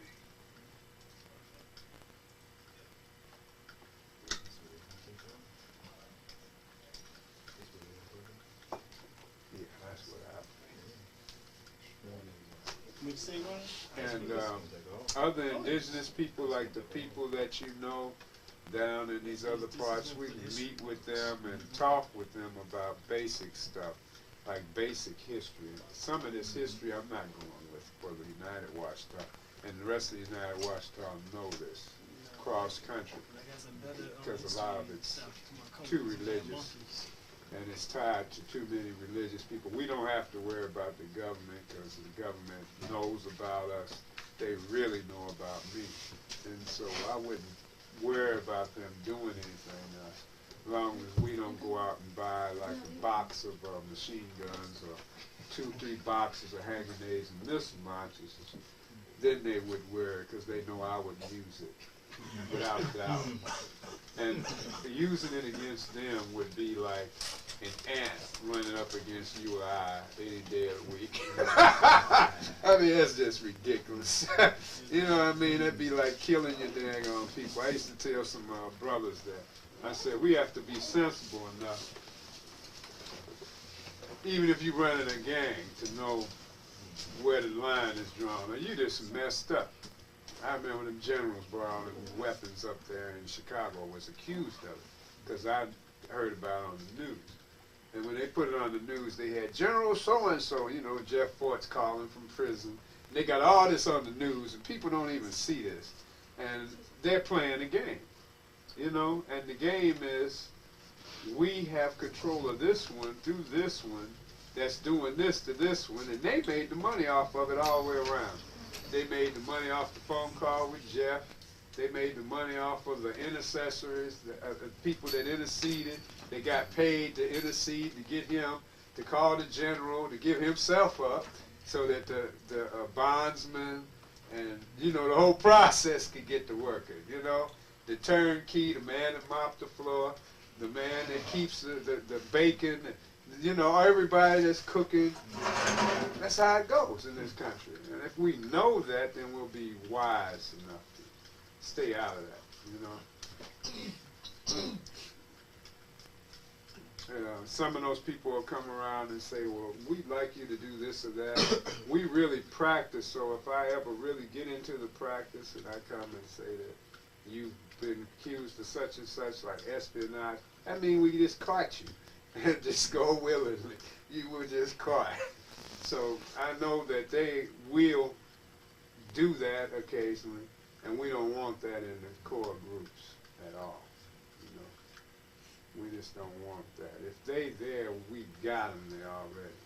You know, because I've been around a whole bunch of CIA agents when I was down there. They used to come through all the time. And FBI, we didn't find out they were FBI agents till way later. And they used to work with us. Didn't even know this girl was FBI agent till 2 years ago, and she worked security with me for a long time, different projects. So those type of people you'll run into occasionally, but it's no big deal. It just comes with territory, you know. So I understand that too. And once you go up under this indigenous stuff, if we do it right, and I believe we will, man, there'll be people from all over the world trying to get next to us. Because that's what happened with the Empress. And we have to be wise in decisions, because like some Chinese might come wanting to cut a deal, offering money for things that we might not be able to offer. So we don't need to try to offer nothing we can't. You know what I mean? And we don't need to offer nothing to people that primarily aren't dealing with indigenous affairs or promoting indigenous or aboriginal people. Because a lot of that will pop up. A lot of money scams are going to come out of nowhere. A lot of money scams. So you have to be very wise. You know, one man wanted to pay $38,000 to become a chief, so he's trying to cheat right away. And he tried to buy a passport from a man that used to work for the Empress, or wanted him to get a U.S. passport. Now, shit, what you going to him to get a U.S. passport for? But you see the game right there. And this was spoken over international lines. This guy was in Switzerland, talking to somebody else in Switzerland, talking to somebody in Atlanta. So you see that there, that's a conspiracy. It's 2 or more people involved too, which gives you more time, because you get a more charge according to the involvement. I mean, they do this stuff in degrees. So, you know, you have to be wise. Somebody might offer you some bonds from Russia or something. Say they want you to move them, or see if you can you handle this. They might think you're pretty smart and you think you get away with it. You might be able to get away with it first time. But then once they give it to you, you hooked, meaning they got you. Because they can use that, and that would be considered espionage. And selling another country's bonds, unless you're an agent for that country or some go-between. And most countries don't allow people who aren't bonded in that particular type of thing to deal with that. So you come up under, like, when I was going to bring gold in the country one time, they didn't have no bonds. So that's called what? When you bring stuff in, what do you call it? No, but you're dealing with gold, jewelry. It's called something else. It's another word for it. Duty free, you didn't claim. What do you call it when you got something that you're not supposed to have? Contraband. Contraband. It's that thing. It's contraband. And then when you have a certain amount of it, then it has, it's called smuggling. So smuggling puts you in a federal bracket way up there. You know, you're talking about 100 years to life. That's true. If you know the laws, I used to know them. That's what I said. I've never been in front of a judge in my life, except ones that I know. You know, how you doing, judge? That was it. I haven't been, or I'm there with somebody else in the courtroom. And that's it. Showing them how to walk through that mess. Yeah. So, where we at? Feedback time. I think one good thing would definitely be to somehow collect what you would consider to be pertinent information on the articles and the laws, so that we all become as familiar as we can with the laws, international rights laws, human rights laws, and all that. The biggest thing for us on that is this, and I said it in the beginning. I'm glad you brought it up. Everybody here needs a copy of the Human Rights Acts, because all laws are acts when they're in action. That's Constitution or acts. That's why in some organizations they list them as acts, because that means this thing is not, it's in progress. And that's everything, like they say, is like a stage. In reality, this world is ran just like that, a stage. And every human being is playing a part according to the roles and the rules that dictate that. So with that, everybody needs exactly what you hold in now. And this can be drawn off of the internet. But we could also just take mine, this one is nice, and make copies. When I went to South Carolina, they pulled this one up off the internet because mine was getting raggedy. And they just redid it, put it together. This has got all the laws that we are up under as United Washitaw and Washitaw. You notice that the Yamasee are riding real hard off of the Washitaw stuff. So I want to make sure that when we do things, like they have a thing coming up for Dr. York's birthday down there. So I'd like us to go, or at least some of our representatives from here to go. And then I've asked them to come here, so whenever I ask them to come here, they'll be here from them, that group. Because that's part of the treaty. And I want to make sure that I enforce the treaties. And enforcing the treaties is if you say that you're going to do whatever with us, you do it. I don't care if it's we're going to spend 50 cents, meaning the record, for a week. I want to do that, you know. So it says plainly what the agreements are. We'll make sure we get good agreements like this. Like Tierra Eel is tied in through them. If you read it slow, you'll see her name on it. Because I didn't read it slow. I didn't see it till they showed it to me here the other day. So we'll pull up the rest of these folks 10 to 1. And through that, we'll be able to do bigger things. But right now, we need to start establishing the smaller ones. And that's go to the mounds, find the mounds here, locate them, do the rituals. Go, we've already established a little area where we're doing this thing with the Melchizedek order. And when we do a healing session around that, I'm switching from this to that, we can go to the first spot and see, we'll get, like Geronimo's been a priest before anyway, so we need in that organization people that's been priests before.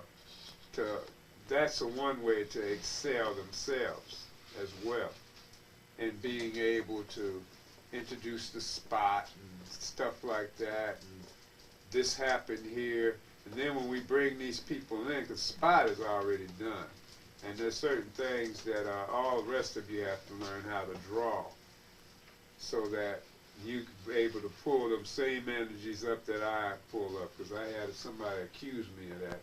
They did the meditation with another group without me, and they said we didn't get the same effect. None of that happened. That happened when you was there. You did some special hoodoo stuff, and he didn't give us. I said, no, I did the whole exercise and you probably cheated. You know, they probably didn't do it. But in that, there are certain ways you do certain things. And when you do it consciously in that environment, everybody here is not that, so I'm not going into it in detail. But most of you know by now, saw what we were doing because I showed you. Did it slow enough and told you. If I didn't, we'll go into that, you know, a little bit. But not now, because we got people that are on missions. And we'd be breaking the law of all those that took the step, you know. So, you know, if you ever want to come into that, we have that too. But priesthood is something you just take your time with too. All this type of stuff, you take your time and make sure you want to really go into that, you know. Because you're dealing with historically changing a lot of thoughts that you might have had before. But we don't believe we came here on the good ship, lollipop, Jesus, or otherwise. We believe that our ancestors were already here. And by our ancestors already being here, then we have a viable history to this landmass.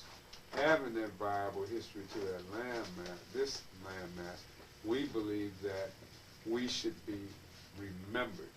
In that remembrance, that gives us a job in itself of restoring that memory. The same way Italians restore the memory of us in Italy. They'll come over here and do studies on the indigenous people from the Americas and then run back to Italy with their discovery. You know, and you go to the Italian museum and you'll see pictures of the Incas. These people came from us. You'll see pictures of the Olmecs. These people came from us. You'll see pictures of the Toltecs, pictures of the Shoshone. These people came from us. You know what I mean? They have bodies. They have a brother from Africa, stuffed in France. These people came from us. Because see, our family doesn't just stop here. It goes around to the 4 centers of the world. Because we all went to 4 different stations. And when those sons and daughters went to those stations and their children developed in those stations, that's when those Aboriginal families struck out as those original families. And then later they had other children, and then those became the people written of in the books called Bible, Quran, books of laws by Confucius, and all the other remembrances of structure society.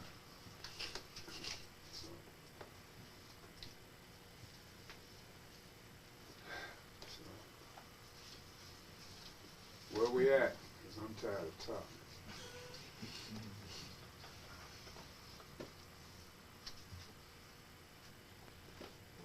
Footstep history. Not only making history. Okay, well. I guess the question is, does everybody have a Taking what's in the past papers and transcript into something that we can use for ourselves. Yeah. Making United Washitaw instead of wherever it came from, so we know what we need to focus on. Right. Or what just pertains to us, because we have a lot of stuff to go through, a lot of people not going to go through. But if you could put it on, you know. What we'll do is... We already started. I got some stuff in that already typed on the computer.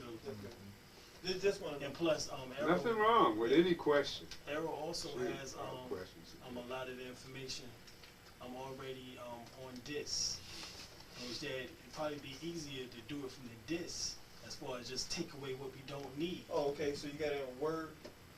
Because I know dealing with that, if you just have it on just a certain formats, you'll be on there, but you can't cut and paste. Well, what I'm doing is I'm actually copied a lot of the information and just transferring it to a PDF document.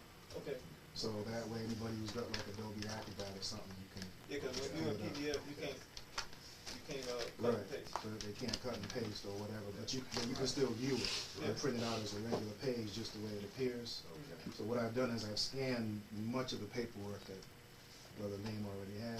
It'd probably be a good idea to get some more of the pertinent stuff too, especially the human rights. But eventually, it don't have to be right now, but like you said, instead of having PDF, the people go through that, pick out what we need for us, and start making it into our pamphlet.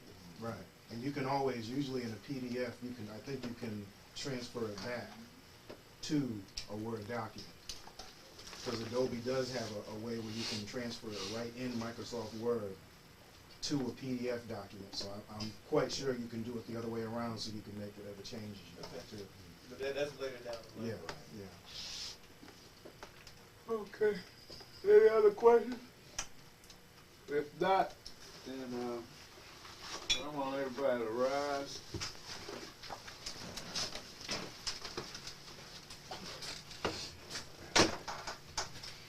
Okay, we'll forever rise and give pure and perfect praises to the ancestors and high honors to the Emperors Berryassi Ghost in El Bay, all those empresses before, the royal seats, the chiefs, all things pertaining to the United Washitaw D.W. Manya and the Empire D.W. Manya, to the Regent Joe Washitaw, Turner El Bay, and all those others that were here before and after. All meetings should begin and end promptly, so we'll end this meeting with the official words for the United Washitaw, understanding and congratulating all you Lords of Lights that have reclaimed your understanding as Lord of Light, which is Ahayete. I greet you, Ahayete, Ish, and that's it.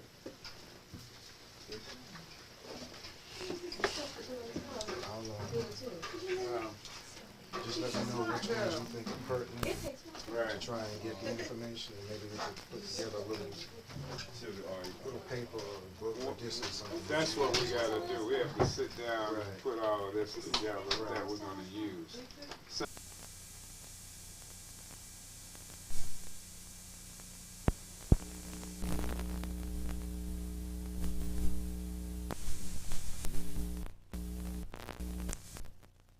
Around Brazil, Peru, Uruguay, and places like that. And if you look at the peninsulas, what you see is a mirror of the same thing.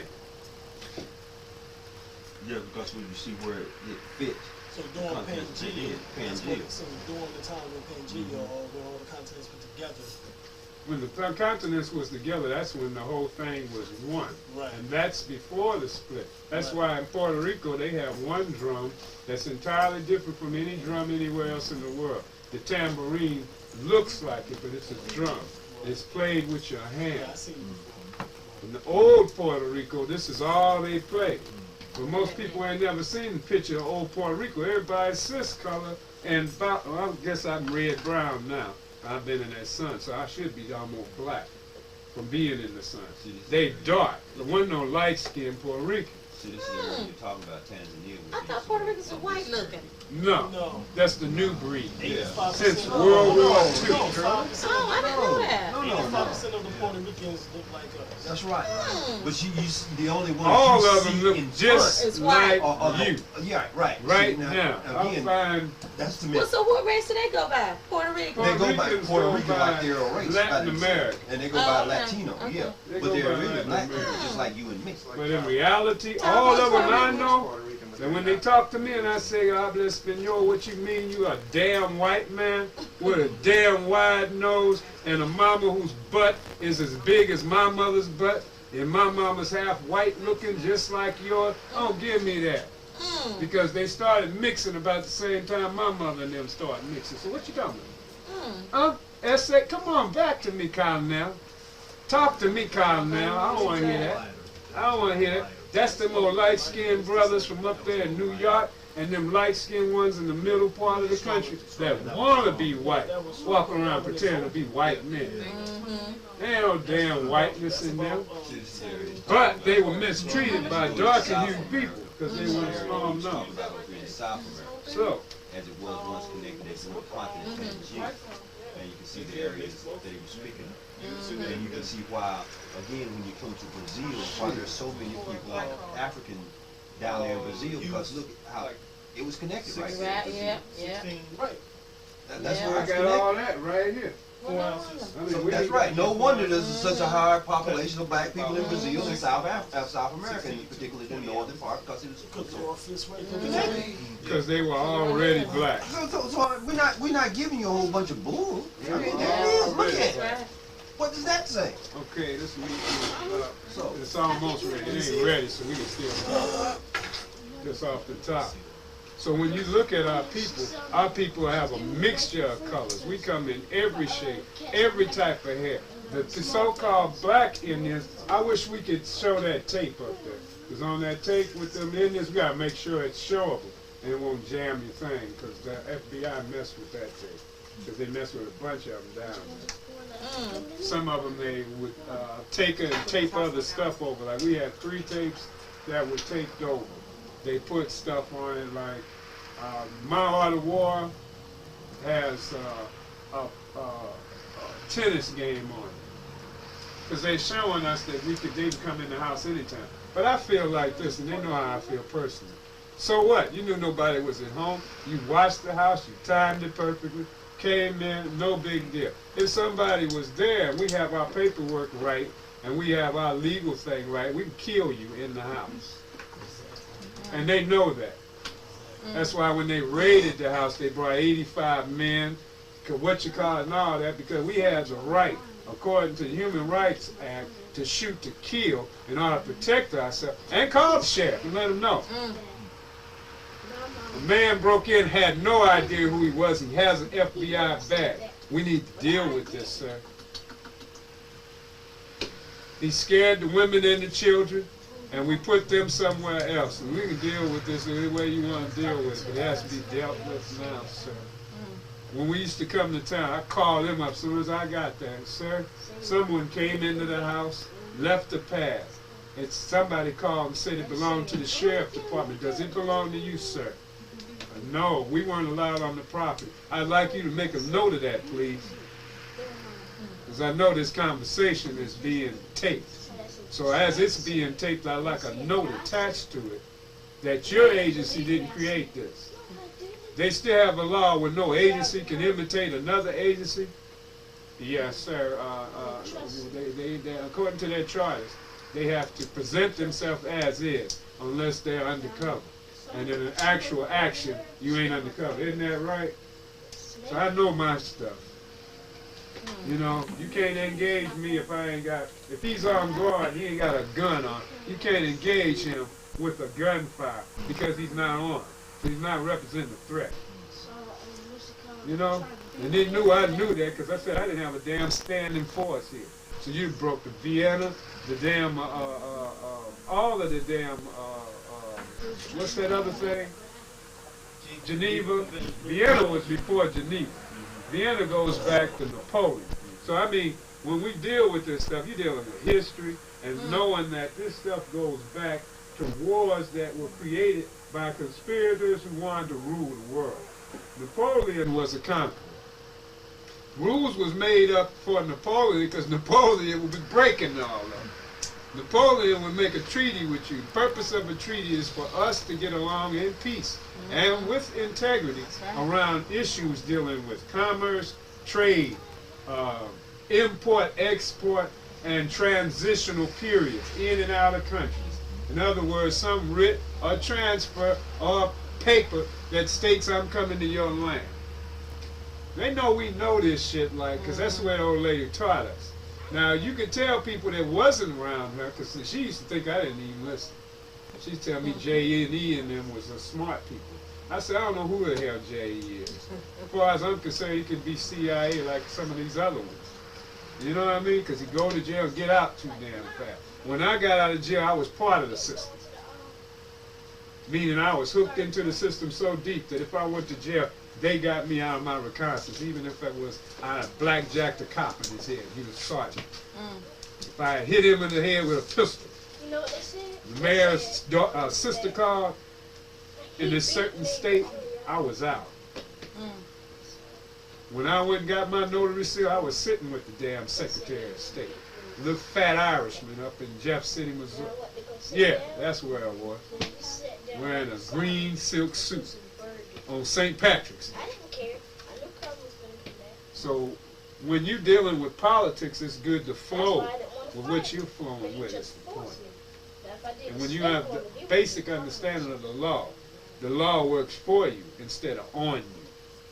That's why they have the RICO Act, the new security laws. The security laws deal with investment, banking, and the handling of money, more so than even the expenditures of it. Because any human being now is supposed to have, this is what I learned when I was down there with the ministers. You can't have on your person over $100 legally, according to the new statutes in America. Over $100 bill, you need to be explained. If you're stopped with over 500, you scrutiny is applied to you. And over $1,000, they're looking at you really tight. $10,000 is illegal now to have, unless you are some type of entity or something like that. Meaning a savings and loan, a bank, or an entity, or a type of people that handles their own currencies as their form of banking or whatever. And then even with that, you have to have a special permit or get an understanding with the Justice Department or the Department of the Interior when it's dealing with affairs of indigenous. Let's start this meeting. Can you, I can't read that. Your writing's too fancy. I have to listen until we get it typed up. I'll read it. I'll read it and bring my cell phone. Can you read it? I don't know. Jerome is a beautiful reader. I don't know if you can understand that fancy. I'll give it a try, but I'm trying to read it right here. Everybody, Fanciness. I don't see any fancy. I think It's just, yes it is to me. Sherman comes forth and begins. Okay, comes forth and begins. I'll read it. Yeah. I'll read it myself. Because Okay, you know you agree. the chairman will be reading this from now on. And what we're going to do is this. When we have an official meeting, or when we have people that are dealing with this, we'll start off officially with we rise, meaning we rise, he's going to rise, giving high praises to the lords of all the worlds. Kokan Quasi Quota. Ahau Ate. Ahau representing the lords of the light. Ate representing light. We'll repeat it again. Ahau Ate. High honors to the Empress of Mu. Empress of Mu being those ones that came at the beginning of the time that we're expressing as indigenous people of North and South America. The temples of the moon and the temples of the sun. Ahau Ate. The Dowager Queen, Kapi'olani. Dowager Queen Kapi'olani looks just like you. And the Dowager Queen Kapi'olani was the queen that united all of Hawaii after Kamehameha. Ahau Ate. Then we go on to the last Empress of Mu, the Empire, Washitaw Demani, which is the Empress Verdiasa Ghostin Elbet. Ahau Ate. We honor you, the members and seekers of this undertaking, that we are living relics, living ancestors, the living gods. We take this time to bring forth the principal in this leadership, the counselor, the prince of the Royal House of the United Washitaw Demani, Ahau Ate. We stand forth before the Tupac Montezuma and the present prince, Ahau Ate. The 12 chiefs, Ahau Ate. The 12 other chiefs, Ahau Ate. We rise giving pure and perfect praises, Ahau Ate. We the foremost, the present and the omni, the science in the pattern of this, Ahau Ate. So, from now on, that's the way I want to do it. Because in that, we'll build the people into almost a frenzy. It's done properly. And then each, because you can feel that a little bit, I hope. And the purpose of this is to build you up, you know, and to captivate and to capture you back to where you can feel that that phoenix that we're demonstrating and dealing with is a reality. Because the phoenix represents a day.